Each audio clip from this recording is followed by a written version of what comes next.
What's up, people? My name is Eric Burke and welcome to YouTube. Some of yous might be here from following me on Instagram or TikTok. For a lot of yous, this is the first time that you're going to see me. What's my story, and what's up with the title, Oops, I Got Fat Again. The point of this YouTube channel is documenting my journey. I'm doing it a little bit differently. Normally when somebody starts a body transformation video, they start fat and get the fit. I'm somebody that was fit, became fat, and now I need to get fit again. Yes, it's a fat fit, but it's fit to fat to fat to fit to fat to fit. Say that fucking 10 times fast. I could sit here for like 4 hours straight and just chat absolute nonsense about my story, who I am, and that would just bore you. What I'm going to do is, for the first 3 videos, it is going to be a little bit of a story time. Today's chapter is kind of just going to be the beginning of what I went through when I was younger and why I got into the gym in the first place. Some of you that have been following me on Instagram, you'll kind of know what this is if you've seen the post, but for a lot of you are going to have no fucking idea what I'm talking about. So that's why you need to watch. So let's go talk about it. When I was 6 years old, I was diagnosed with polyjuvenile arthritis. If you don't know what arthritis is, it's the inflammation of your joints, and it can lead to reduced range of motion, pain, and chronic discomfort.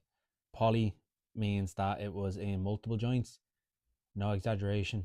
I had it in every single joint in my body, from my neck down to my fucking toes. I went through 2 cycles of steroid injections to try to obviously counter it. I think first round was when I was 6, second round when I was about 8, I want to say. I was on a shit ton of medication. I was getting bloods done every second week to make sure that, obviously because of the amount of medication that I was on, that everything was okay. I was in physio every week or every second week as well. Because of the steroids and the medication that I was on, this led to very severe weight gain when I was younger.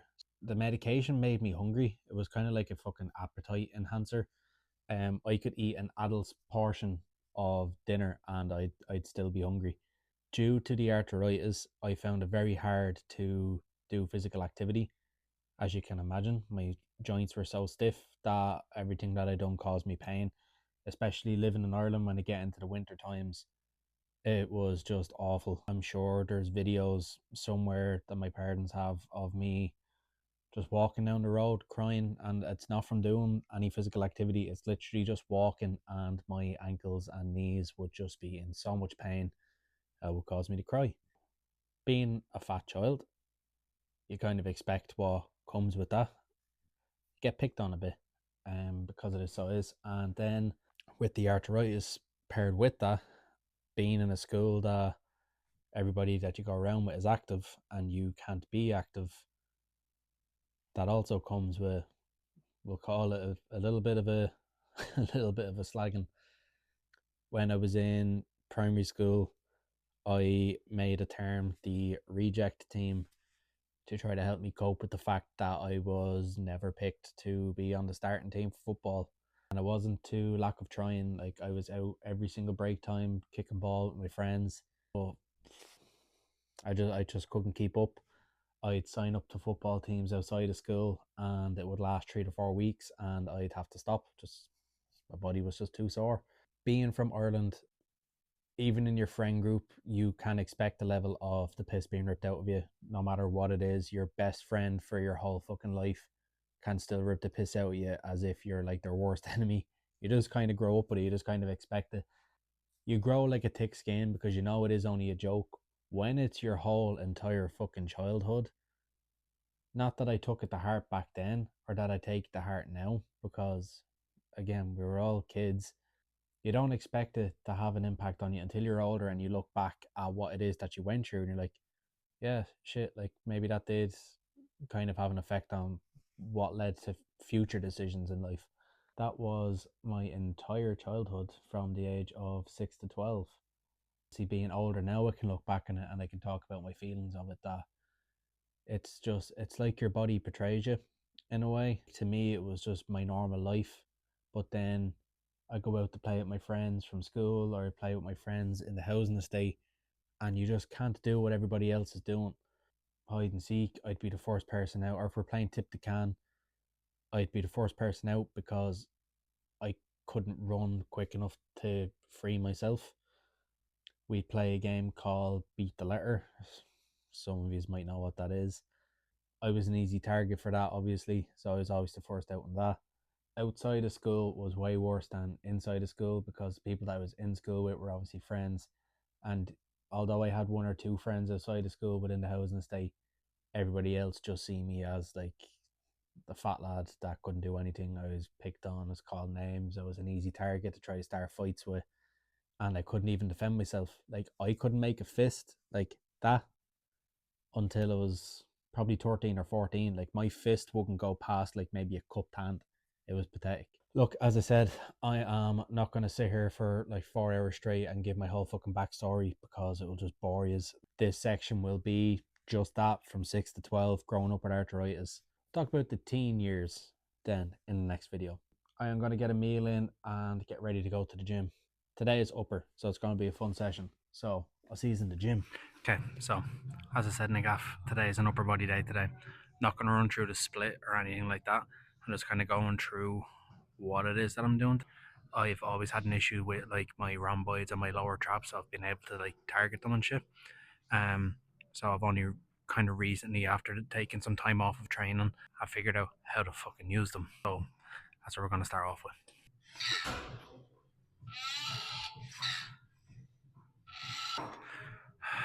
This machine needs some fucking WD-40.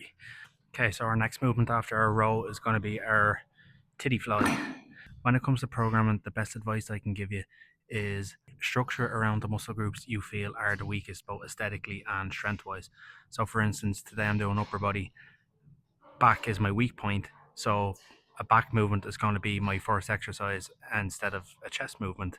That doesn't mean that when I'm doing chest or when I'm doing the other exercises in today's session, I'm not going to do them with the same intensity I did for my first movement, because each exercise you do should have the same intensity as the one that came before it.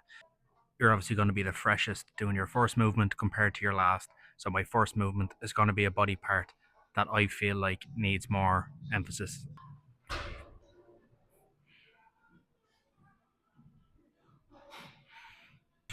Sure, let's do 50. If I tear a pec, I tear a pec. I should probably wait until I actually have a set done before I write it down.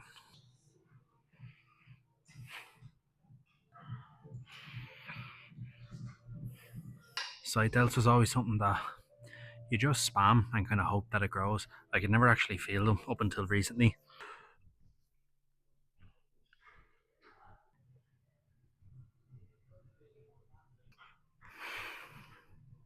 So the gym ended up getting really fucking busy, so I couldn't record the second half of the workout. But that's not what today's video was about anyway.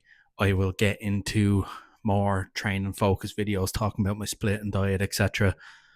once I kind of finish the storytelling aspect of the next 2 or 3 videos. I was gonna leave it until the now to kind of talk about what the point of this series is, but I can't expect people to subscribe and follow along to the series if they don't know what the point of the series is. I kind of said it at the beginning of the video.